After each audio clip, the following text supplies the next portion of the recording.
All right. So it's going to be really helpful to dive into the 5 common blocks of law of attraction. Because if we can understand what the common blocks are with it, then we can attract with clarity. And it's going to be 5 things that we can all relate to, 5 things that I'm constantly working on. I think these 5 things come up for all of us humans. But one thing we need to understand with the law of attraction before diving into these blocks together is law of attraction is an absolute. It's not an if or a maybe if it works. It doesn't matter if you believe in it. It doesn't matter if you apply it to your life. It's happening for you and all around you all of the time. It rules our entire life. And to understand these blocks, it will allow us to learn how to harness the law of attraction and use it to our benefit and maximize its potential. Because what's inside of our subconscious mind, it doesn't only dictate the behaviors and actions through showing you guys like paradigm work and understanding what praxis means and along those things. It doesn't only dictate your behaviors and actions. Your subconscious mind also dictates what you are attracting in your life, therefore dictating the results that you're getting.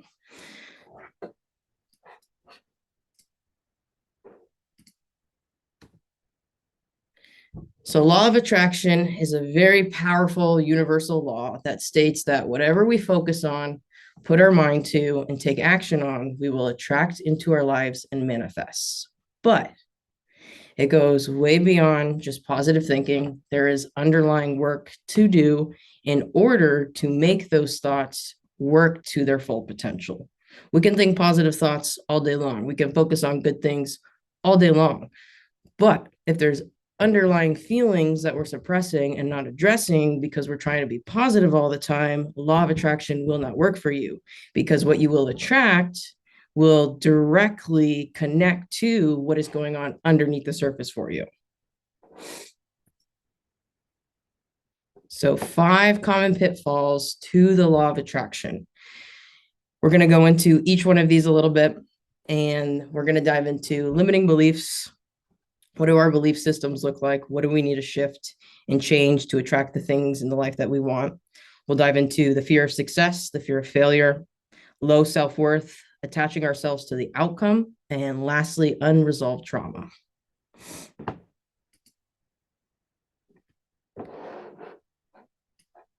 So limiting beliefs, it's an interesting journey with the beliefs, I will tell you. Been on this journey for years, and you kind of have to fight them, but also learn to love them at the same time.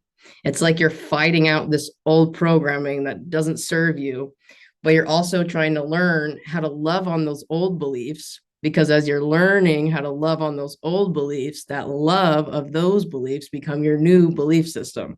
Kind of a weird paradox there. So I really mean it when I say you have to fight and you have to love them at the same time. It is, and it will always be a fight against the old programming versus the new programming, no matter how far you go. You're always going to try to be better than the person you were next day. So you're always fighting that old program versus new program, old belief versus new belief, self-sabotage for self-love, and so forth and so on. But also, like I was saying, you have to meet your limiting and your disempowering beliefs with love and compassion. If you're meeting them with criticism and ridicule and shame and judgment, it's very counterproductive. So you do have to really hone in on the skill of consciously being compassionate with yourself and being more forgiving with yourself. Strategies and tools to start harnessing, or sorry, not harnessing, but strategies and tools to start overcoming the limiting beliefs is: one, you got to start becoming aware of them. You have to start becoming curious of them. Like, why am I having these thoughts about myself? Why am I having these thoughts about other people? Why am I having these thoughts about the situations? Lean into it, get curious, ask yourself, where did that come from? Did it come from growing up? Did it come from an ex-partner? Like, where did it come from? And how does it make you feel about yourself? Get curious. Once you can become aware of it, get curious and lean into your belief system without running away from it. And then you can begin to replace your limiting beliefs with beliefs that serve you in the future that you desire for yourself. 3-step method. Stop, pause, don't judge yourself, replace it with a new thought. Rule of thumb, neuroscience too, like you can't always control that first thought that's going to come up for you. Probably is going to be negative or disempowering because it's how we're all conditioned to be. So if it's negative, disempowering, again, stop, pause, don't judge yourself or shame yourself, and replace it with something that serves you. You can't control that first thought, but you can always control that second thought. So take advantage of that. That's your human power of choice and conscious control. Another strategy and tool that can help you overcome limiting beliefs is going to be paradigm shifting work. There is the journal that I just made and shared with you guys inside. I think it was free resources, I want to say, but feel free to check that out. Paradigm shifting is very powerful work. Affirmations and guided meditations can help you. Listening to podcasts of people that inspire you to take on their beliefs, to let out old beliefs or limiting beliefs. It can also be helpful to listen to somebody that empowers you, somebody that's already done the work. So you can do that by listening to podcasts, reading books, being in communities like this. The second block that we typically run into as humans when we are trying to harness the law of attraction is going to be fear of success and the fear of failure. Fear can lead to a focus of negative outcomes, as we know. Fear can paralyze action and decision making as well. We must acknowledge our fears. We can't turn away from our fears or run away from our fears. If we run away from our fears, they're just going to follow us on the back, right? So we have to acknowledge them. We've got to confront them, and we've got to face them. We've got to understand their root and gradually shift their focus towards trust, positivity, and the belief in our ability to achieve our desired outcome through confronting those fears. So strategies and tools are going to be very similar across the board because a lot of this stuff is going to be rinse and repeat. But the more you rinse and repeat these things, the more results that you're going to see. So paradigm shifting work, again, there's that free journal, podcasts and books on overcoming fear, changing beliefs behind lower emotional states. So like changing your beliefs behind like when you feel uncomfortable or when discomfort arises, because typically we're conditioned to believe like, oh my gosh, I feel anxiety or I feel uncomfortable. That's a bad sign, but that's not a bad sign. That's just a sign that you're doing something new, something you haven't done before. So you feel uncomfortable, and it's going to be uncomfortable till it's comfortable. See that shift in my belief system there? Start to do that with all of your lower emotional states like anxiety, discomfort, fear, depression, anything like that. You can choose to shift the belief behind the emotional and behind the emotion that you're experiencing or the sensation in your bodies that you're experiencing. So changing beliefs behind those emotional states, doing the belief busting worksheet that I provide inside of Podia. You can also revisit the fear and emotion lesson inside Podia as well. And the biggest thing with fear is like, feel it and do it anyway. So learning to embrace it, face it, and just use that fear as your tool. Use that fear of failure as your tool to overcome failure. Use that tool of fear to overcome your success by just becoming successful and seeing what happens. What if it all works out? That third block that we're going to see ourselves run into on this journey is going to be low self-worth. We all deal with it. We all have got it.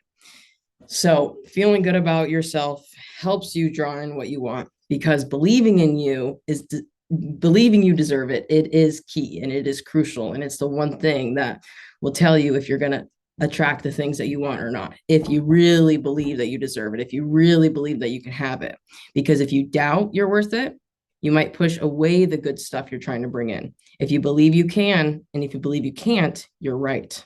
Strategies and tools for this. Paradigm shifting work. We can do a lot of journaling to identify patterns and habits and then choose to shift them. We can listen to podcasts and books on self-worth. We can also do, again, the belief busting worksheet, revisiting the authentic self-worth lesson on Podia. We can tap into affirmations, do more mantras for ourselves, do mirror work, self-forgiveness work, self-image work, like self-image scripting. That's also provided in Podia as well. Fourth block that we're going to see ourselves run into is the attachment to the outcome. There is such importance when it comes to detachment, but it's a healthy level of detachment. It's because when we're holding too tightly to those outcomes that we want or to that goal that we want, we start to block our manifestations because we're missing the point of manifesting in law of attraction. Because the point of manifesting in law of attraction was never to get something. It was always to become something. So if you're focused on getting, you're losing track of what matters, which is becoming the identity you need to in order to attract the result that you want. It's less about getting and more about becoming. Love the journey and the growth it brings, and see success as not just reaching goals, but evolving and finding joy and peace along the way. Strategies and tools for this is going to be daily gratitude on your experiences, daily gratitude on the challenges that you're facing, daily mindfulness like meditation, going on mindful walks, doing EFT tapping and affirmations at the same time, whatever works for you. Instead of solely setting outcome goals, result goals, set process goals, actions and behaviors. What can you do to shift your actions and behaviors today that will get you closer to that long-term goal you have by the end of the year? Work on cultivating a growth mindset. A growth mindset, you could have an awesome growth mindset when it comes to career, but you could have a shit growth mindset when it comes to relationship. So that's why I say work on cultivating a growth mindset, because when you think of the growth mindset, you can think about cultivating in every single area of your life. So it takes time. It's like a spectrum. You have to cultivate that growth mindset with relationships, with career, with finances, all around the board. Something else that can really help you with this is going to be creating a progress log, like logging your daily progress, your daily wins, your daily breakthroughs, your daily actions, just making sure that you are enjoying and loving the journey and every action that you're taking. And then you can also start to set one daily goal a day and then make it happen. Fourth block that we're going to see ourselves run into is unresolved trauma. The impacts of trauma with attracting. Trauma can deeply affect one's ability to attract positive experiences, as it influences our emotional responses and our belief systems. Healing begins with acknowledging the trauma, seeking support through therapy and support groups, specialized help, and engaging in self-care and self-healing practices. Strategies and tools for this: definitely going to be recommending professional therapy, specialized coaching and support groups that specialize in the specific trauma that you face. Anything when it comes to somatic processes, learning how to release pent-up emotions with either like breath work or emotional work. Guided psychosomatic therapy sessions can help too. Tapping into forgiveness work and resentment work can really help. Doing RIM work, which is also along the lines of psychosomatic meditations and guided emotional healing and repair. If you are interested in learning more about psychosomatic meditations and healing and RIM therapy, feel free to reach out to me. These are all things that I've done for my past. Also, some strategies and tools can be structured journaling to facilitate processing, perspective, and healing. So when I say structured journaling, I mean like getting journal prompts to help you dive into your trauma, help you point out patterns that might still be playing out and learn how to shift those for yourself. So structured journaling is more about like getting the stuff out and then finding a way to bridge that gap of what are we going to focus on to overcome that. The next thing that can really help with unresolved trauma is going to be resilience training, just learning all of this mindset work. When I say resilience training, I really mean a lot of mindset work, learning that you really can overcome anything and it doesn't matter what you've been through, you can get through it. So that's what I really mean by resilience training, because you can listen to me say like, yeah, you can overcome anything, but it's a different thing to actually like experience that and feel that for yourself. And it does take time and it does take practice.